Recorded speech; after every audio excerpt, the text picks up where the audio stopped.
Well, from Dr. Trump to Dr. Sopel, Jon Sopel joins me, co-host of Global's podcast, The News Agents, not, to be clear, claiming to be a doctor of any kind. So where did this come from, John, this Tylenol, paracetamol thing? There was probably one study once that said excessive use of paracetamol during pregnancy might have caused complications. And from that, Donald Trump has seized on it and gone, I'm going to tell you this, I'm going to say it out loud, do not take Tylenol, paracetamol, if you're pregnant. And it is part of a piece of things that Donald Trump has done on health issues over the years. You know, remember during COVID, he had this fixation on a drug called hydroxychloroquine that would be the answer, to COVID. It wasn't. It didn't. It's bleach. No, the bleach was something else. Was that separate? Okay. The bleach was something else where he said, bleach does a number on the body.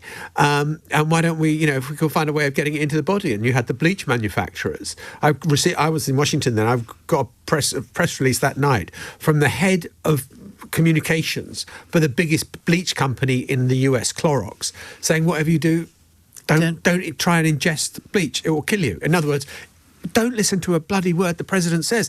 And what has happened, of course, is that even though it has been discredited, even though all sorts of the medical profession has come out and said it, the fact of the matter is that the president of the United States, with all his force, has said, do not do this.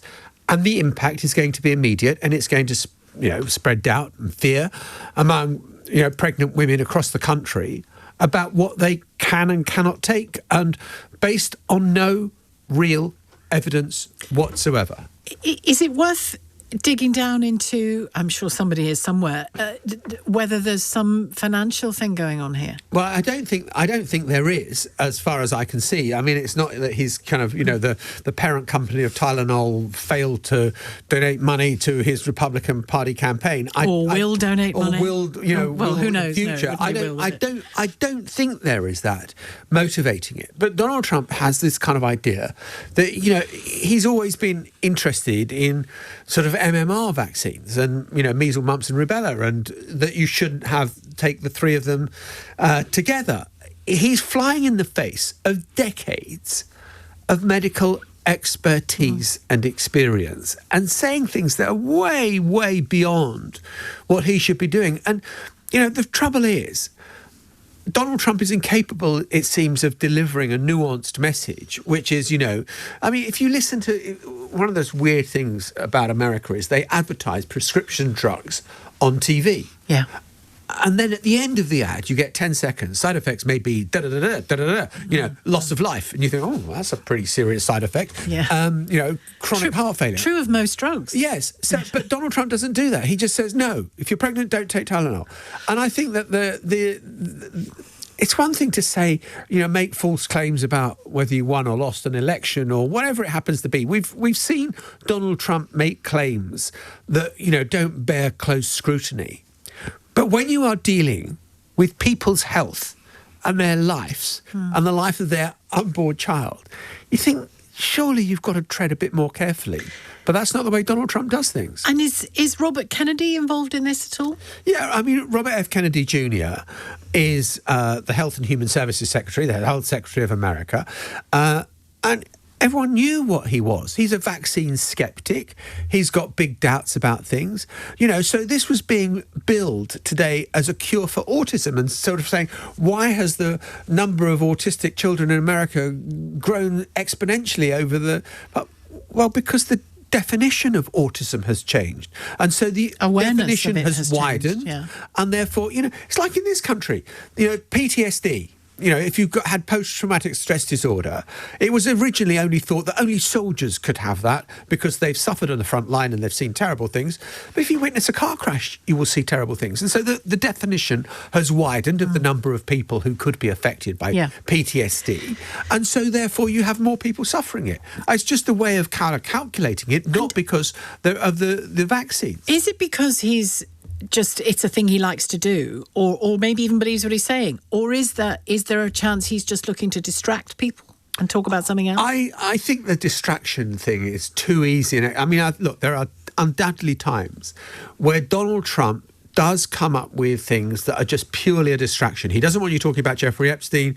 Let's talk about something else. Let's talk about all the people I want to fire. Let's talk about whatever Which it is happens. what a few texters and callers have been saying. Of course. I think on this, Trump has a bit of a theory, but then says it out loud as if it's absolutely definite.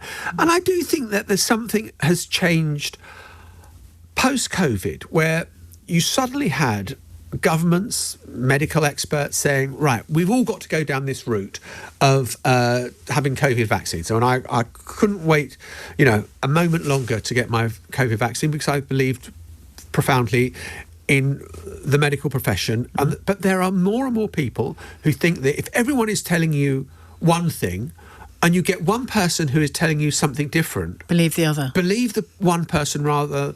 There was an oncologist in this country who was saying that the COVID vaccine is turbocharging cancers in young people.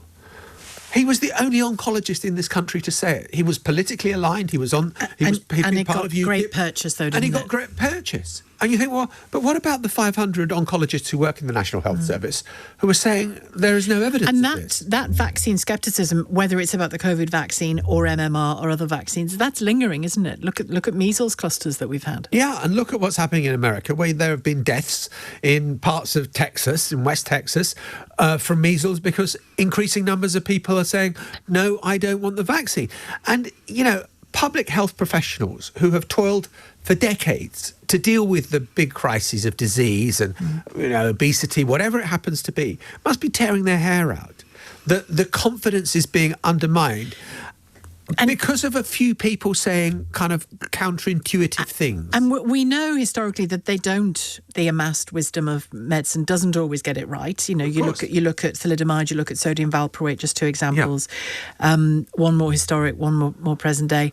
And yet, again, like you, that doesn't make me think, well, then everything they say is wrong. It's that leap to complete distrust, isn't it? That's new. And the willingness to believe in a conspiracy that there is something. It's about the drug companies. It's about the money. It's about this. It's about that.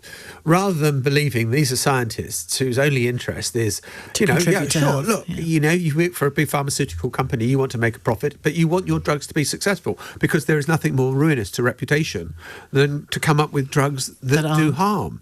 And so it doesn't make a whole lot of sense. But I think it's something about the mindset now. And Donald Trump, as we've talked about before together, Sheila, has the support of 35 to 40% of Americans who thinks he can do no wrong and who are going to listen to this and treat it as gospel, even though the medical evidence flies in the face of what he said. And perhaps especially since the death of the murder of Charlie Kirk, you've got people who, if it's disbelieved by the left, then I'm going to believe it. Exactly. And the other way around. They're so divided, isn't it? And it feels like you cannot communicate any message with any nuance in today's politics where you say to somebody, look, vaccines are an unbelievable tool in the service of public health and the elimination of globally. Disease.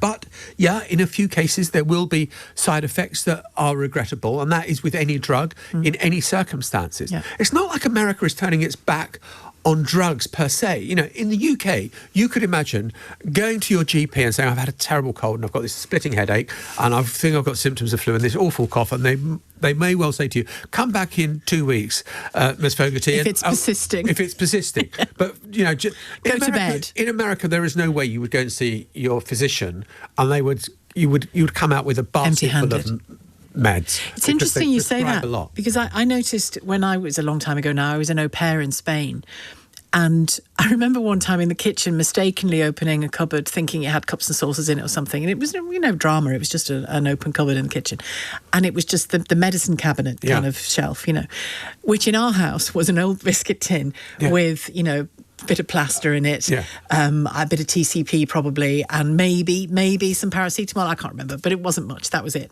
7 kids, and that was our first aid box. We all survived. Anyway, I opened the cupboard, and it was almost like a sort of tsunami of drugs and God knows what came out. And I just thought, blimey, O'Reilly, what is that? Well, and it was just normal day-to-day family medicine. Yeah, and it was the same. I did 2 foreign postings. I did America for a long time. I did France, and it was very similar in France. Yeah. That they love their drugs. They love their drugs. And in France, you couldn't get away from the pharmacist without having a suppository. So that was always something to be avoided. Same in Spain, yeah. I may have taken one, John. I'm not going to reveal that. That's for another day. Thanks very much indeed. We're looking ahead. I see, I think it's going to be a lot later that Donald Trump speaks. I see Antonio Guterres is still speaking at the UN. And it's what's this thing about the Brazilian president speaking first? That's just a historic tradition. It's a great history, God knows why, that the first person to always speak at the UN General Assembly is the Brazilian president. So it will be President Lula. And then it'll be President Lulu. And the two detest each other. Do they? Yeah, do they? oh my God. Great. Relations awful Excellent. between President Lula and President Trump. It's all happening at the UN, and we'll bring Trump at least to you live when it does. Thanks very much indeed, John. Good to talk to you. Jon Sopel, host of the News Agents podcast. Don't forget, the latest episode drops at 5 today, 5 o'clock. Listen or watch. Download it on our free Global Player app or the new LBC app, and your thoughts on it all to come.